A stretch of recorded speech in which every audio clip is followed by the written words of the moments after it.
Hello दोस्तों, तुमने आज अगर ये बातें जान ली तो तुम्हें अमीर बनने से कोई नहीं रोक सकता। तुम रोज काम करते हो, सैलरी आती है फिर गायब हो जाती है, और महीने के एंड में तुम सोचते हो मैं इतना काम करता हूँ फिर भी पैसा रुकता क्यों नहीं। सच सुनना चाहते हो? प्रॉब्लम इनकम नहीं है, प्रॉब्लम है सिस्टम का ना होना। और आज मैं तुम्हें वो सिस्टम बताने वाला हूँ जो मिडिल क्लास को बर्नआउट के बिना रिच बनाता है। स्किप मत करना, क्योंकि लास्ट में जो रूल मिलेगा ना वो तुम्हारी फाइनेंशियल लाइफ का गेम चेंज करेगा। पार्ट 1, सबसे बड़ा मनी मिथ। हम सबको बचपन से एक फॉर्मूला सिखाया गया है, पढ़ाई फिर जॉब फिर सैलरी फिर प्रमोशन और फिर अमीर। लेकिन रियलिटी चेक, इंडिया में लाखों लोग हाई सैलरी कमाते हैं फिर भी ब्रोक फील करते हैं। क्यों? क्योंकि वो इनकम चेस कर रहे हैं, सिस्टम नहीं बना रहे।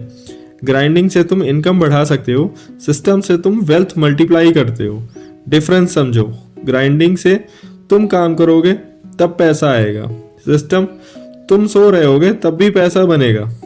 पार्ट 2, रिच लोग सीक्रेटली क्या करते हैं। रिच लोग डिसिप्लिन नहीं होते, उनके सिस्टम डिसिप्लिन होते हैं। मिडिल क्लास माइंडसेट, जो बचेगा वो सेव कर लेंगे। वेल्दी माइंडसेट, जो सेव होगा वही स्पेंड करेंगे। मतलब सैलरी आते ही सेविंग हो जानी चाहिए, बाकी पैसा ही तुम्हारा रियल बजट है। विल पावर फेल होती है, ऑटोमेशन कभी फेल नहीं होता। Part 3, 3 accounts rule. अगर तुम सिर्फ ये सिस्टम फॉलो कर लो ना, फाइनेंशियल स्ट्रेस 70% कम हो जाएगा। 3 अकाउंट्स बनाओ। पहला, survival account, rent, bill, groceries, petrol etcetera का खर्चा इसमें। Second account, wealth account, salary आते ही ऑटोमेटिक ट्रांसफर, टच भी नहीं करना है इस पैसे को। Third account, enjoyment account. हाँ भाई, फन भी ज़रूरी है, क्योंकि जो प्लान लाइफ एंजॉय करने नहीं देता ना, वो प्लान लॉन्ग टर्म नहीं चल सकता। एग्जाम्पल, सैलरी आती है 40,000 तो 8,000 वेल्थ अकाउंट, 28,000 सर्वाइवल अकाउंट और 4,000 enjoyment account. Simple, balance, sustainable. Extreme saving वाले लोग 2 महीने का प्लान भी तोड़ देते हैं।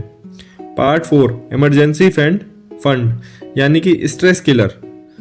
इमरजेंसी फंड बोरिंग लगता है, लेकिन सच ये इन्वेस्टमेंट से भी ज़्यादा ज़रूरी होता है, क्योंकि ये रिटर्न नहीं देता लेकिन पैनिक से बचाता है। विदाउट इमरजेंसी फंड प्रॉब्लम आई तो इन्वेस्टमेंट तोड़ दिया और लॉस कर लिया, या फिर प्रॉब्लम आई तो क्रेडिट कार्ड स्वाइप कर लिया और डेट ट्रैप में फंस गए। टारगेट रखो। स्टेप 1, 25,000। स्टेप 2, 3 मंथ का एक्सपेंसेस और स्टेप 3, 6 मंथ के एक्सपेंसेस। जब बैकअप होता है डिसीजन स्मार्ट होता है, स्ट्रेस हाफ होता है। Part 5, real magic compounding. लोग सोचते हैं वेल्थ का सीक्रेट स्टॉक्स होते हैं, रियलिटी वेल्थ का सीक्रेट टाइम होता है। कंपाउंडिंग का मतलब पैसा कमाता है, फिर वो पैसा और पैसा कमाता है, और फिर वो दोनों मिलके और पैसा कमाते हैं। स्नोबॉल इफेक्ट कहते हैं इसे। Early start equals to huge difference, late start equals to double मेहनत। इसलिए अमाउंट छोटा हो सकता है लेकिन स्टार्ट लेट नहीं होना चाहिए। पार्ट 6, स्टॉक एक्सपर्ट बनने की जरूरत नहीं है। मोस्ट बिगनर्स एक मिस्टेक करते हैं, वो मार्केट को बीट करना चाहते हैं। प्रो ट्रेडर ये स्ट्रगल कभी नहीं करता। स्मार्ट इन्वेस्टर्स क्या करते हैं? डाइवर्सिफाई, लॉन्ग टर्म होल्ड और पेशेंस। वेल्थ फास्ट नहीं बनती, स्टेबिलिटी से बनती है। पार्ट 7, मैसिव इनकम यानी कि रियल गेम चेंजर। 2 तरह के लोग होते हैं, जो पैसे के लिए काम करते हैं, दूसरा जिनके लिए पैसा काम करता है। गोल हमारा सेकेंड कैटेगरी में रहना है। इंडिया में एग्जांपल्स हैं dividend, rent, digital products, interest income. Start small. 500 भी पैसिव इनकम आया ना, माइंडसेट शिफ्ट हो जाता है। तुम रियलाइज करते हो पैसा बनाना पॉसिबल है बिना काम किए। Part 8, debt, silent wealth killer. Credit card पे 30% और इंटरेस्ट रिटर्न 12%।